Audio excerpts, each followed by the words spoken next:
Hello, അപ്പോൾ എല്ലാവർക്കും ഇന്നത്തെ വീഡിയോയിലേക്ക് സ്വാഗതം. ഞാൻ ഇന്നൊരു വ്ളോഗ് വീഡിയോ ആയിട്ടാണ് വന്നിരിക്കുന്നത്. ഫസ്റ്റ് ടൈമാണ് ഞാൻ വ്ളോഗ് വീഡിയോസ് ചെയ്യുന്നത്. അതുകൊണ്ട് എനിക്കറിയത്തില്ല എങ്ങനെയൊക്കെ ആകുമെന്ന്. ഇതാ അല്ല എൻ്റെ കൂടെ ഇവിടെ ഇരിപ്പുണ്ട്. ഞങ്ങളിപ്പോൾ ഉള്ളത് മസ്കറ്റ് ഇൻ്റർനാഷണൽ എയർപോർട്ടിലാണ്. നമ്മളൊരു ഇൻ്റർനാഷണൽ ട്രിപ്പ് പോവാണ്. ആദ്യമായിട്ടാണ് ഞാൻ ഇൻ്റർനാഷണൽ ട്രിപ്പ് പോകുന്നത്. So excited. അപ്പോൾ നമ്മൾ പോകുന്നത് എങ്ങോട്ടാണെന്ന് വെച്ചാൽ good boy goes to heaven, bad boy goes to Bangkok. അപ്പോൾ നമ്മൾ ബാങ്കോക്കിനാണ് പോകുന്നത്. ഞാനും ഇവിടെ സോ എക്സൈറ്റഡ് ആയിട്ട് ഇരിപ്പുണ്ട്. അപ്പോൾ നമ്മൾ കണക്ഷൻ ഫ്ലൈറ്റാണ് എടുത്തത്, മസ്കറ്റ് വഴി ദുബായ്, മസ്കറ്റ്, ബാങ്കോക്ക്, അങ്ങനെ ഒരു കണക്ഷൻ ഫ്ലൈറ്റ് എടുത്തത്. സോ നമ്മൾ മസ്കറ്റിലൊരു 4 hours ലേ ഓവർ ഉണ്ടായിരുന്നു. അതുകൊണ്ട് നമ്മൾ ലോഞ്ചിലൊക്കെ കയറി ഫുഡൊക്കെ കഴിച്ചിട്ട് ഇങ്ങനെ ഇരിക്കുകയാണ്. ഇനി നമുക്ക് ബോർഡിംഗ് ഗേറ്റിൻ്റെ അടുത്തേക്ക് പോകണം. ബോർഡിംഗ് സ്റ്റാർട്ട് ചെയ്യാറായി. അപ്പോൾ ബാക്കി അപ്ഡേറ്റ്സ് ഒക്കെ നമുക്ക് വഴിയേ കാണാം. മസ്കറ്റിൽ നിന്ന് 6.5 മണിക്കൂർ എടുക്കും ബാങ്കോക്ക് എത്താനായിട്ട്. കയറിയപ്പോൾ തൊട്ട് ഞാൻ നല്ല ഉറക്കമായിരുന്നു. ലാൻഡ് ചെയ്യാറായി എന്ന് പറഞ്ഞാലും വിളിച്ചപ്പോഴാണ് ഞാൻ എണീക്കുന്നത്. അപ്പോൾ നമ്മൾ സ്വർണ്ണഭൂമി ഇൻ്റർനാഷണൽ എയർപോർട്ട് ബാങ്കോക്കിൽ എത്തിയിരിക്കുകയാണ്. ഇമിഗ്രേഷൻ ഉണ്ട്, അങ്ങനെ കുറേ പ്രൊസീജിയേഴ്സ് ഉണ്ട്. അപ്പം നമുക്കിനി അങ്ങോട്ടേക്ക് പോവാം. ആൾക്കാരൊക്കെ നമ്മൾ പറയാതെ വരുന്നുണ്ട്, അതൊന്നും ഇടിച്ചിടരുത്. നമുക്കെന്നാൽ പോകുള്ളൂ. ഇപ്പോൾ സമയം വെളുപ്പിന് കഴിഞ്ഞിരിക്കുകയാണ്. 2:20 ഇന്ത്യൻസിന് തായ്ലാൻഡിലെ വിസ ഓൺ അറൈവലാണ്. അപ്പോൾ അവിടെ വീഡിയോ ഒന്നും എടുക്കരുതെന്ന് സ്ട്രിക്റ്റായിട്ട് എഴുതി വെച്ചിട്ടുണ്ട്. സോ അതിൻ്റെ വീഡിയോസൊന്നും ഞാൻ എടുത്തില്ല. നമ്മൾ പുറത്ത് വന്നതേ നമ്മളെ വെയിറ്റ് ചെയ്ത് അവിടെ ആൾ നിൽപ്പുണ്ടായിരുന്നു. നമ്മളുടെ പേരൊക്കെ എഴുതിയ പ്ലക്കാർഡൊക്കെ ആയിട്ട് നമ്മളെ വെയിറ്റ് ചെയ്ത് നിൽപ്പുണ്ടായിരുന്നു. എല്ലാം നല്ല കോർഡിനേറ്റഡ് ആയിട്ടാണ് അവിടുത്തെ കാര്യങ്ങളൊക്കെ നടക്കുന്നത്. സോ നമ്മൾ ആളെ മീറ്റ് ചെയ്തു. പിന്നെ ആൾക്ക് 1-2 പേരും കൂടെ അങ്ങോട്ട് വരാനുണ്ടായിരുന്നു. അപ്പോൾ അവർ വരുന്നത് വരെ നമ്മൾ ഒരു 5 മിനിറ്റ് വെയിറ്റ് ചെയ്തു. പിന്നെ നമ്മൾ ഹോട്ടലിലേക്ക് പോവാണ്. നമുക്ക് എയർപോർട്ടിൽ നിന്നൊരു ഏകദേശം 1/2 മണിക്കൂർ ട്രാവലുണ്ട് ഹോട്ടലിലേക്ക്.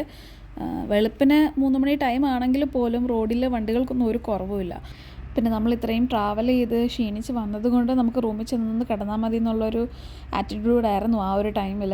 അതുകൊണ്ട് അധികം വീഡിയോസൊന്നും ഞാൻ എടുത്തിട്ടില്ല. പിന്നെ ഏകദേശം ഒരു 1/2 മണിക്കൂറൊക്കെ കഴിഞ്ഞപ്പോഴേക്കും നമ്മൾ അംബാസഡർ ഹോട്ടലിൽ എത്തി. എനിക്ക് ഏകദേശം ഒരു 30 കിലോമീറ്റേഴ്സാണ് എയർപോർട്ടിൽ നിന്നുള്ളത് ഹോട്ടലിലേക്ക്. അപ്പോൾ ഇതാണ് നമ്മൾ സ്റ്റേ ചെയ്യാൻ പോകുന്ന ഹോട്ടൽ. അംബാസഡർ ബാങ്കോക്ക് ഹോട്ടൽ എന്നാണ് പേര്. അങ്ങനെ ഡ്രൈവർ നമ്മളെ ലോബിയിൽ കൊണ്ടുപോയി ഡ്രോപ്പ് ചെയ്തു. ഇനി നമുക്ക് ചെക്കിനൊക്കെ ചെയ്യണം. തായ്ലൻഡിലെ രാജഭരണമാണ്. അപ്പോൾ ഇത് അവിടുത്തെ രാജാവിൻ്റെ ഫോട്ടോയാണ്. അതിങ്ങനെ എല്ലായിടത്തും നമുക്ക് വെച്ചിരിക്കുന്നത് കാണാൻ പറ്റും. പിന്നെ അംബാസഡർ ഹോട്ടലിൽ 2 സെക്ഷനാണ് ഉള്ളത്. ഒന്ന് സ്ക്വയർ വിങ്ങും പിന്നെ ഒന്ന് സ്കൈ വിങ്ങും. അപ്പോൾ നമുക്ക് സ്കൈ വിങ്ങിലായിരുന്നു നമ്മുടെ റൂം. അപ്പം നമ്മൾ ചെക്കിനൊക്കെ ചെയ്തു ഹോട്ടലിൽ. ഇനി നമുക്ക് റൂമിലേക്ക് പോകണം. 6. അപ്പോൾ ചെക്കിനൊക്കെ കഴിഞ്ഞു. നമ്മളിതാ റൂമിലേക്ക് പോവുകയാണ്. അപ്പോൾ ഇതാണ് നമ്മൾ ബാങ്കോക്കിൽ 5 days താമസിക്കാൻ പോകുന്ന റൂം. നമ്മൾ ബാങ്കോക്കിലുള്ള അംബാസഡർ ബാങ്കോക്ക് ഹോട്ടലിലാണ് റൂം എടുത്തിരിക്കുന്നത്. നമ്മൾ ഡോറ് തുറന്ന് നേരെ കയറി വരുമ്പോഴേക്കും ഇവിടെ ഒരു വലിയ മിററുണ്ട്.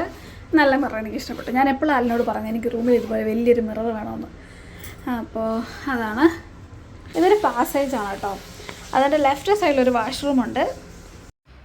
ഈ വീഡിയോ ഞാൻ പിന്നീട് എടുത്താണ് കേട്ടോ. കാരണം ഞാൻ റൂമിൻ്റെ വീഡിയോ എടുത്തുകൊണ്ടിരുന്ന സമയത്ത് അലൻ ഫ്രഷ് ആയിക്കൊണ്ടിരിക്കുകയായിരുന്നു. സോ എനിക്ക് വാഷ്റൂമിൻ്റെ വീഡിയോ എടുക്കാൻ പറ്റിയില്ല. അപ്പോൾ ഞാൻ നെക്സ്റ്റ് ഡേ മോർണിംഗ് എന്തോ ആണ് ഈ വീഡിയോ എടുത്തത്. അപ്പോൾ നല്ല നീറ്റ് ആൻഡ് ക്ലീൻ ആയിട്ടുള്ളൊരു സ്പേഷ്യസ് ആയിട്ടുള്ളൊരു വാഷ്റൂമായിരുന്നു. നമുക്ക് വേണ്ട അത്യാവശ്യം വേണ്ട എല്ലാ ടോയ്ലറ്ററി ഐറ്റംസും അവിടെ തന്നെ അവർ വെച്ചിട്ടുണ്ടായിരുന്നു. നല്ല ഓർഗനൈസ്ഡ് ആയിട്ടായിരുന്നു. നമ്മൾ ഓൾറെഡി വാഷ്റൂം യൂസ് ചെയ്താണ് കേട്ടോ. അതുകൊണ്ടാണ് കുറച്ച് മിസ്പ്ലേസ്ഡ് ആയിട്ടൊക്കെ സാധനങ്ങളൊക്കെ ഇരിക്കുന്നത്. അപ്പോൾ അത്രേ ഉള്ളൂ. വാഷ്റൂം നല്ല ക്ലീൻ ആയിട്ടുള്ള സ്പേഷ്യസ് ആയിട്ടുള്ളൊരു വാഷ്റൂമാണ്.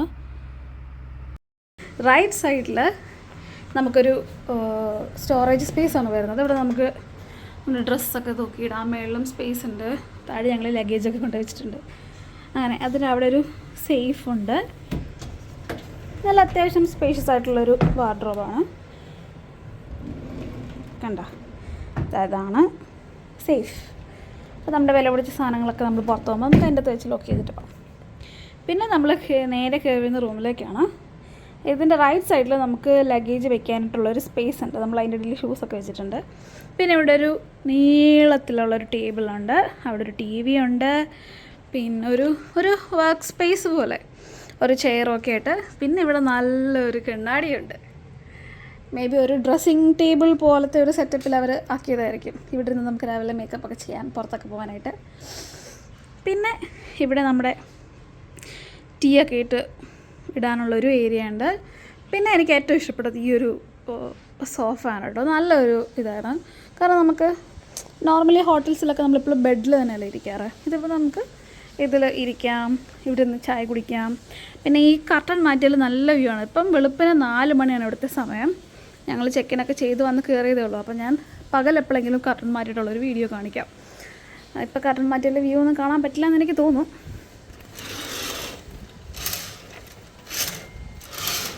കണ്ട, ഇത് ഇവിടുത്തെ ഏതോ ഒരു സ്ട്രീറ്റിൻ്റെ വ്യൂ ആണ്. എനിക്കറിയില്ല, പകലെ വെട്ടമുള്ളപ്പോൾ ഞാൻ കാണിച്ചു തരാം. ഇത് ഞാൻ പിറ്റേ ദിവസം മോർണിംഗ് എടുത്ത വീഡിയോ ആണ്. നമ്മൾ വന്ന് കയറിയത് വെളുപ്പിനായതൊരു നല്ല ഇരുട്ടായിരുന്നു. അപ്പോൾ നമുക്ക് സ്ട്രീറ്റ് വ്യൂ ഒന്നും കാണാൻ പറ്റത്തില്ലായിരുന്നു. ഇതാണ് നമുക്ക് പകൽ വെട്ടമുള്ള സമയത്ത് നമ്മുടെ റൂമിൽ നിന്ന് നോക്കിയാൽ കാണുന്ന വ്യൂ. നമുക്ക് ബാൽക്കണി ഇല്ല, പകരം ഒരു വോള് ഫുൾ നല്ല വലിയൊരു വിൻഡോ ആണ് വെച്ചിരിക്കുന്നത്. അപ്പോൾ നമ്മൾ കർട്ടൻ മാറ്റിയിട്ടുണ്ടെങ്കിൽ നല്ല വെട്ടമാണ് റൂമിൽ. ശരിക്കും പറഞ്ഞാൽ ലൈറ്റ് പോലും ഇടണ്ട. ഈ ഹോട്ടലിൻ്റെ അടുത്ത് ഒരുപാട് ഹോട്ടലുകളുണ്ട്.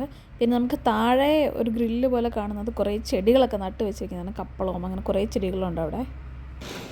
പിന്നെ ഇതാണ് നമ്മുടെ ബെഡ്. നല്ല നീറ്റായിട്ട് അവർ അറേഞ്ചൊക്കെ ചെയ്ത് വെച്ചിട്ടുണ്ട്. 2 സൈഡിലും സൈഡ് ടേബിളൊക്കെ കൊടുത്തിട്ടുണ്ട്. നല്ല സ്പേഷ്യസ് ആയിട്ടുള്ളൊരു റൂമാണ് കേട്ടോ. ഞാൻ എന്തായാലും ഈ Bangkok hotel, ambassador Bangkok hotel ഞാൻ എല്ലാവർക്കും റെക്കമെൻഡ് ചെയ്യും. കാരണം നല്ല അടിപൊളി ഹോട്ടലാണ്. എനിക്ക് എന്തായാലും ഇഷ്ടപ്പെട്ടു. നല്ല സ്പേഷ്യസ് ആയിട്ടുള്ള റൂമാണ്. ഞാൻ ഇത്രയും സ്പേഷ്യസ് ആയിട്ടുള്ള റൂം പ്രതീക്ഷിച്ചില്ല. അങ്ങനെ നമ്മളൊരു ഉറക്കമൊക്കെ പാസ്സാക്കി ഒന്ന് ഫ്രഷായി രാവിലെ ബ്രേക്ക്ഫാസ്റ്റ് കഴിക്കാൻ വേണ്ടിയിട്ട് റെസ്റ്റോറൻറ്റിൽ വന്നതാണ്.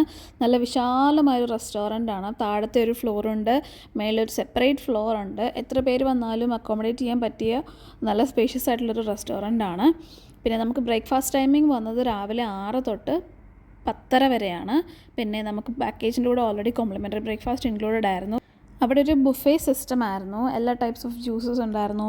പിന്നെ നമുക്ക് നമ്മുടെ ഇഷ്ടം അനുസരിച്ച് കോഫി ഉണ്ടാക്കാനായിട്ട് കോഫി മെഷീൻസും ഉണ്ടായിരുന്നു. പിന്നെ മെഷീൻ കോഫി ഇഷ്ടമില്ലാത്തവർക്ക് സെപ്പറേറ്റ് മിൽക്കും കോഫിയൊക്കെ ഉണ്ട്. ബ്രെഡ്, ജാം, ബട്ടർ, പിന്നെ പല ടൈപ്സ് ഓഫ് സോസുകളുണ്ടായിരുന്നു. പിന്നെ വെജിറ്റേറിയൻ സെക്ഷൻ ഉണ്ടായിരുന്നു, സെപ്പറേറ്റ് നോൺ വെജ് സെക്ഷൻ ഉണ്ടായിരുന്നു. നമുക്ക് കുറേ ടൈപ്സ് ഓഫ് ഫുഡ് ഉണ്ടായിരുന്നു. ഏത് നാഷണാലിറ്റീസിനും കഴിക്കാൻ പറ്റിയ എല്ലാ ടൈപ്സ് ഓഫ് ഫുഡും അവർ ബ്രേക്ക്ഫാസ്റ്റിന് ഇൻക്ലൂഡ് ചെയ്തിട്ടുണ്ടായിരുന്നു. ബുഫേ സിസ്റ്റം ആയിരുന്നു. അതുകൊണ്ട് നമുക്ക് ഫുഡിൻ്റെ കാര്യത്തിൽ ഈ ഹോട്ടലിൽ നമുക്ക് ഒരു പ്രശ്നം ഉണ്ടായില്ല. പിന്നെ എല്ലാ ഫുഡാണെങ്കിലും നല്ല ക്വാളിറ്റിയുള്ള, നല്ല ടേസ്റ്റി ആയിട്ടുള്ള നല്ല ഫുഡായിരുന്നു. നല്ല സ്റ്റാൻഡേർഡ് അവർ കീപ്പ് ചെയ്തിട്ടുണ്ട്. ഇൻ്റർനാഷണൽ സ്റ്റാൻഡേർഡ് അവർ കീപ്പ് ചെയ്തിട്ടുണ്ടായിരുന്നു. എല്ലാം നല്ല ഇതായിരുന്നു. പിന്നെ നമ്മൾ കൈ കൊണ്ട് ഫുഡ് എടുക്കാൻ പാടില്ല എന്ന് പറഞ്ഞവർ വെച്ചിട്ടുണ്ട്. ഫൈനുണ്ട് എല്ലാത്തിനും. ഇവിടെ എല്ലാ കാര്യങ്ങളും ഫൈൻ വഴിയാണ് റെഗുലേറ്റ് ചെയ്ത് പോകുന്നത്. അപ്പോൾ നമ്മൾ കൈ കൊണ്ട് ഫുഡ് എടുത്ത് കഴിഞ്ഞാൽ 1000 ബാത്താണ് അവിടുത്തെ ഫൈൻ. ഏകദേശം നാട്ടിലൊരു 2300 രൂപ ഒക്കെ വരും. ദിറംസ് ആണെങ്കിൽ ഒരു 100 ദിറംസ് അടുത്ത് വരും. അങ്ങനെ പിന്നെ നമുക്ക് ലൈവായിട്ടും അവർ ഫുഡ് ഉണ്ടാക്കി തരും. ഓംലെറ്റ് സെക്ഷൻ ഉണ്ടായിരുന്നു. അപ്പം എഗ് സെക്ഷൻ ഉണ്ടായിരുന്നു. അപ്പോൾ എഗ് ഐറ്റംസ് എല്ലാം നമുക്ക് ലൈവായിട്ട് അവർ സ്ക്രാമ്പിൾഡ് എഗ്ഗോ ഓംലെറ്റോ ബുൾസയോ അങ്ങനെ നമ്മൾ എന്ത് വേണമെന്ന് പറഞ്ഞാലും അവരിത് ലൈവായിട്ട് അപ്പം തന്നെ ഉണ്ടാക്കി തരും. പിന്നെ സാലഡ് സെക്ഷൻ ഉണ്ട്. പിന്നെന്താ ഡെസേർട്ട് സെക്ഷൻ ഉണ്ടായിരുന്നു. ഈവൻ ബ്രേക്ക്ഫാസ്റ്റ് ടൈമിൽ പോലും ഡെസേർട്ടും അങ്ങനത്തെ എല്ലാ ഐറ്റംസും അവൈലബിൾ ആയിരുന്നു. ഈവൻ നമുക്കിപ്പം ഫുഡ് ഐറ്റംസിന് വെയിറ്റ് ചെയ്യാൻ ടൈമില്ല എന്നുണ്ടെങ്കിൽ ഓൾറെഡി പ്രിപ്പയർ ചെയ്ത് വെച്ചിരിക്കുന്നത് നമുക്ക് എടുക്കാൻ പറ്റും. ഇല്ലെങ്കിൽ നമുക്ക് ലൈവായിട്ട് ഫ്രഷായിട്ട് വേണമെന്നുണ്ടെങ്കിൽ അപ്പം തന്നെ അവരുണ്ടാക്കി തരും. പിന്നെ എന്താ പറയുക, കുറേ നോൺ വെജ് ഐറ്റംസ് ആണ് കൂടുതലും ഉണ്ടായിരുന്നത്. സൂപ്പ് ഐറ്റംസ് കുറേ ഉണ്ടായിരുന്നു.